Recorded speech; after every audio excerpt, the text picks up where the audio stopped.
A quarter of the energy consumed in the EU is produced from natural gas. 58% of this natural gas is imported from outside the EU. Out of it, 42% come from Russia. And out of this 42%, 80% have to transit through Ukraine.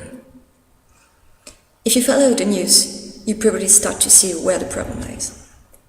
Let's go back to November 2013 to understand the origin of the most recent tensions between Russia and Ukraine.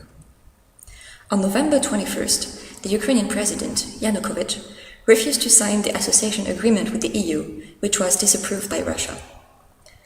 The Ukrainian people massively gathered on Maidan, Kyiv Square of Independence, from which the opposition movement to Yanukovych's politics would take his name, Euromaidan.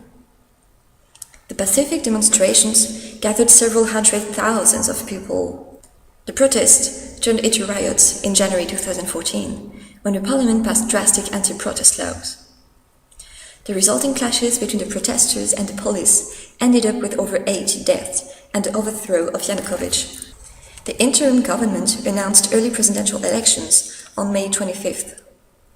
In the meanwhile, however, separatist movements appeared in eastern Ukraine and took over several cities in the region.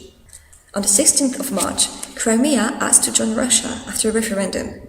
While the conflicts in eastern Ukraine continued, the May elections put Petro Poroshenko in the presidential office, and the EU association agreement was signed in June 2014.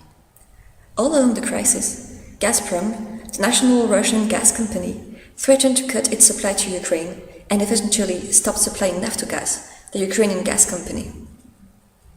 If the tensions between Europe and Russia were to intensify, this could have dramatic consequences for some EU countries that are entirely dependent on Russia for their gas supplies. An alternative route for gas supply is being studied for the South Stream pipeline. It will go through Bulgaria, Serbia, Hungary, Austria, Slovenia, Greece and Italy, avoiding Ukraine and Belarus. This project, however, is strongly opposed by the European Parliament and the European Commission.